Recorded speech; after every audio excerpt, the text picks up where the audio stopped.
ஆண்டவரும் உலக ரட்சகர் மீட்பெருமாறுகிற இயேசு கிறிஸ்து அற்புத நாமத்தினால் யாவருக்கும் காலை வாழ்த்துக்கள்.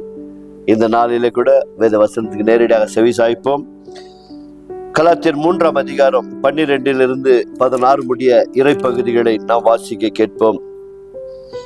நியாயப்பிரமாணமோ விசுவாசத்துக்குரியது அல்ல, அவைகளை செய்கிற மனுஷனே அவைகளாலே பிழைப்பான்.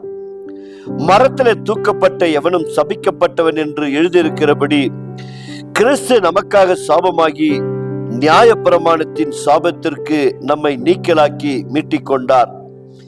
ஆபிரகாமுக்கு உண்டான ஆசீர்வாதம் கிறிஸ்து இயேசுவினால் புறஜாதிகளுக்கு வரும்படியாகவும், ஆவியை குறித்து சொல்லப்பட்ட வாக்குத்தத்தத்தை நாம் விசுவாசத்தினாலே பெறும்படியாகவும் இப்படி ஆயிற்று.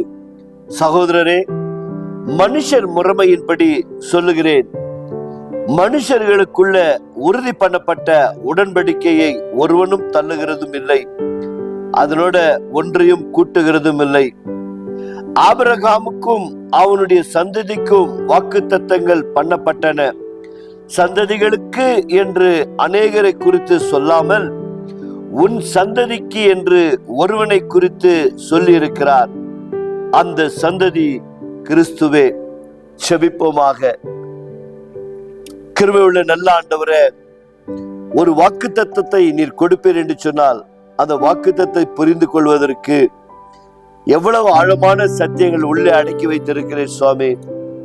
அன்றைக்கு உன் சந்ததியை நான் தலைமுறை தலைமுறையாய் ஆசீர்வதிப்பேன் என்று சொன்ன அந்த வார்த்தை கிறிஸ்துவை குறித்து சொல்லப்பட்ட வார்த்தையை போல அந்த தீர்க்க தரிசன வசனத்தை சாபத்திலே வாழ்ந்து கொண்டிருந்த எங்கள் வாழ்க்கையை கல்வாரி சிலுவையில சாபமாகி நியாயப்பிரமாணத்தின் சாபங்கள் எல்லாம் நீர் ஏற்றுக்கொண்டு கிறிஸ்து இயேசுக்குள் பரிபூர்ண ஆசீர்வாதத்தை நாங்கள் பெற்றுக்கொள்ளும்படி, புறஜாதிகளாகிய நாங்கள் சுதந்திரத்துக் கொள்ளும்படி கர்த்தாவே இப்பேற்பட்ட ஒரு மாபெரும் ஆசீர்வாதத்தை இந்த உலகத்தில் வைத்திருக்கிறீர்.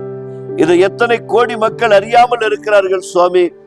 கர்த்தர் எங்களுக்கு கொடுக்கப்பட்ட இந்த கிருபைக்காக, இந்த ஆசீர்வாதத்துக்காக நன்றி. இந்த நிகழ்ச்சியை பார்க்கிற ஒவ்வொருவரும் ஆண்டவரே, இந்த வேத வசனங்களை ஒவ்வொரு நாளும் வாசித்து தேவ ஆவியானவருடைய கண்களை திறக்கும்படியா நாங்கள் செபிக்கிறோம். இன்னும் அநேக ஜனங்கள் ஆண்டவரே இந்த வேதத்தின் ரகசியங்களை அறிந்து கொள்ளும்படி ஆண்டவரே தாகமாக இருக்கிறார்கள். அவருடைய தாகத்தை தீர்க்கும்படி அன்றைக்கு சங்கீதக்காரன் கதறினது போல நாங்கள் கதறுகிறோம் ஆண்டவரே. வேதத்தின் மகத்துவங்களை காணும்படி என் கண்களை திறந்துவிடும் என்று சொன்னது போல இந்த வேதத்தின் மகத்துவங்களை காணும்படி இந்த நிகழ்ச்சியின் வழியாய் காண்கிற அத்தனை கோடி மக்களையும் கண்கள் திறக்கும்படியாக செபிக்கிறோம்.